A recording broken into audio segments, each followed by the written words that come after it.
Balima Agnakuma, très urgent. Balima billet samedi 22 novembre 2025. Balima ou Moribo Kone ni Mali service renseignement Nyamogobado Malien Katara voyage la Dubaï. Atara Munila Dubaï Malien Atara Marama Fene Nofe. Noye Arabu Kanga Marama Fendo di Malima. O sorla Jatke wale mogoye anga mogomunuta utazila. Négociation kele Malia kumaina mede Badru nyang toka be kumaina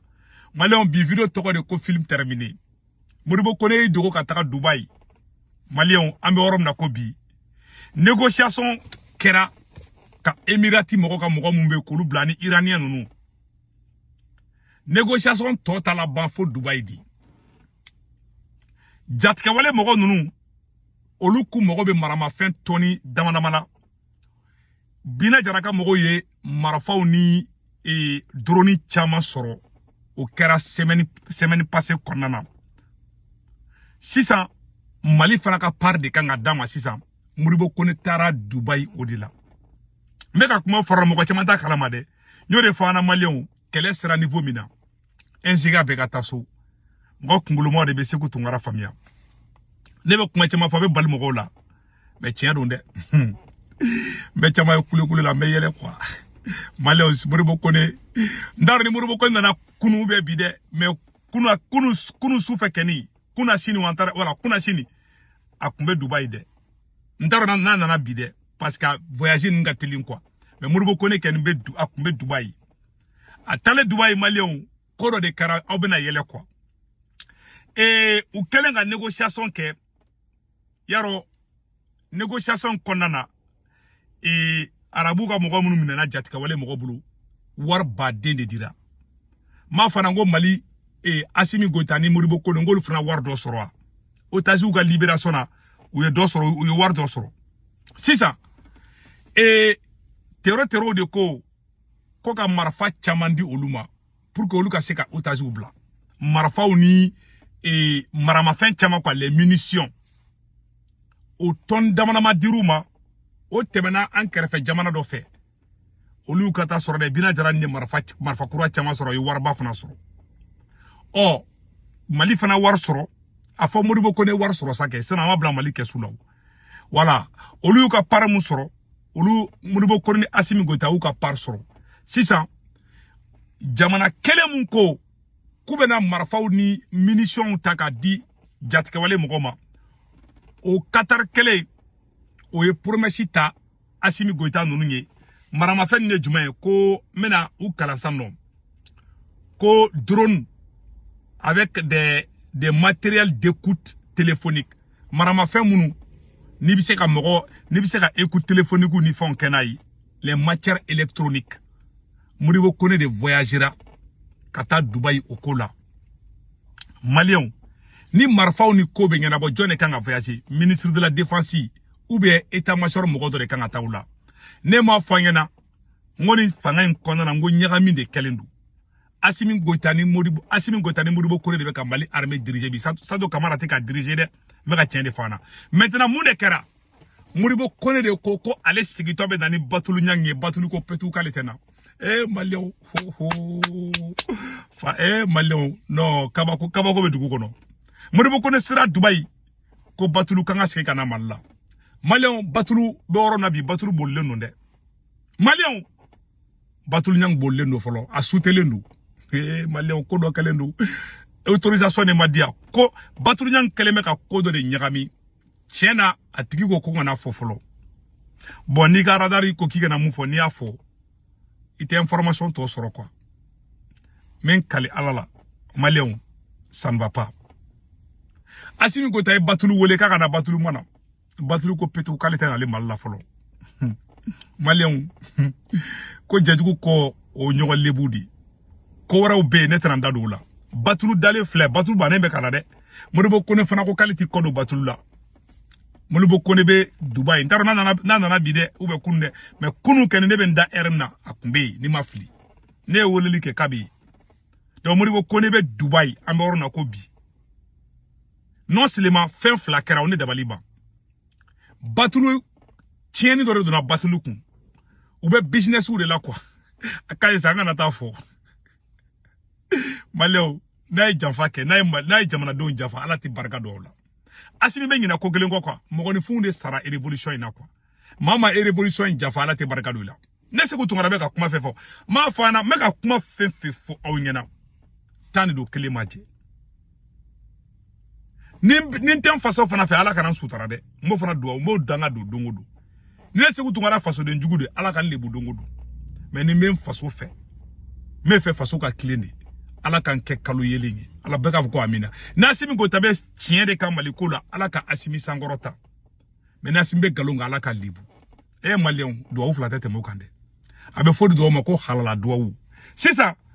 batulu nyang ko kalete na muribo ko ne kelbi fo batulu nyang sutele ne do ayo ko mayna mede batulu nyang sutele ne do ntaro ni delli na delli chara na be na de malion pour ko be dugu kono nete fe ka foflo parce que ni ijo nga kuma blanda kana tatlana ka foko badru nyang nyaga mi mbade ke wala mbe ka yele da bella la che la ilaha illallah muhammad rasulullah e yara ma de bi dugo bela iti dugo alala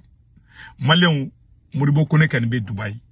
ako kata kodo ko fo batu ani batulu kana batulu ko petu kaletena bon asimi be ka moyen sugu be ka ku batulu kana batulu bane be kana malla kunjuma de la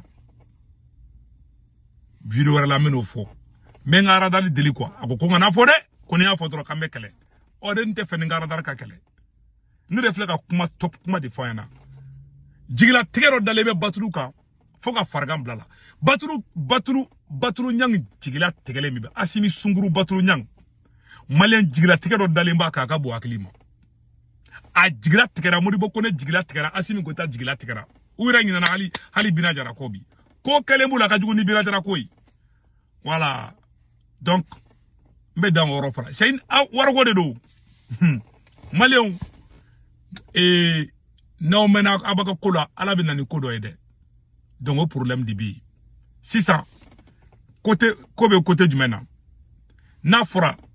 mena kuma do fo malien be ka takalaje ame ka mogo munu kele arabu kolu be marama fendi awma o marama fen kele nyona si ube ko to di tero ma est-ce que murubo ko kan ataka ka beta droni ni fa munet arabu la ara ka taka marama fende minede amarafa atalembo chidi la ntara na be fe ka business wera do akoro de mais murubo ko ne be Dubai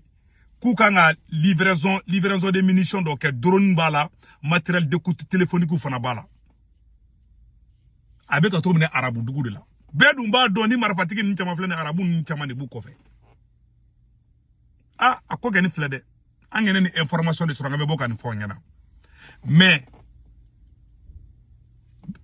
ko état major de kunga gatani chila muribo ko ne kuma ngatamna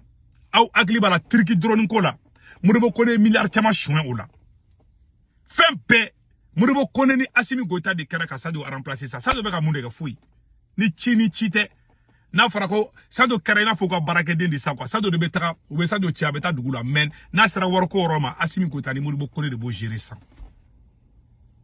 ama ya arme be ka sikin ko fe ima ya mali arme deselime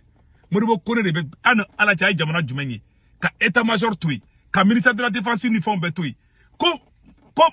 arme mo go be femuna ko service de renseignement de beto ça ayo ya Afrique du jumena o teke oroshi ko damine o do ko songa ma sadi ke fanga imbe woro mina bi quoi na asimi ma gem bilay malite souvi problème bado be asimi gotane asunguru batulu nyang dala Dubai ko la Dubai mo ko kun keleme ka batulu ta otage la est ce que abo kalama o ga bodro ko tienta mbe do a dossier to bela batulu nyang kun tale no otage la yes ne se ko tungara da fo ngena a kun tale no otage la maleo anga ko to toyi otage fana ko fe ko re fana karatuguni mbe sigi mbe ngara dar delin quoi na yinto mba to ni fo wallahi ne de fleka kuma fo yana tanto de batulu bloquer no Dubai ko yi batulu e bloquer là-bas de maleo ne de fleka kuma nyana ndaro na be ngena bode ndaro ni ko were parce que jenatike delu be fon be batulu kan bloquer lindo batulu est bloqué là-bas batulu rete fe kana malla fana kuma bamananga ni fole flo ngena ala sagaw sago ni information de kumbe ala ka tien bange Mali ko la alibi mais janfa na adamadenw janfa ala ta ɲaw bolo Mali be problème kono bi Malienw janfa dɔrɔn de do sinon Mali tabolo kun kaɲi depuis nunu nana jɛ kurutu ni suɲɛnu ni janfaw ni fɛnw na dɔrɔn a banna m'a fɔ Malienw ɲɛna Mali sanu dɔrɔn bɛ se ka courant di Mali ma Mali sanu dɔrɔn bɛ se ka Maliendenw ka ji d'a ma ka courant d'a ma ka fɛn bɛɛ d'a ma Mali sanu dɔrɔn bɛ se ka kɛ u y'a bɛɛ suɲɛ ni surasi ni officier ba fɛn fɛn bɛ yen nɔ sanu mini b'a bɛɛ bolo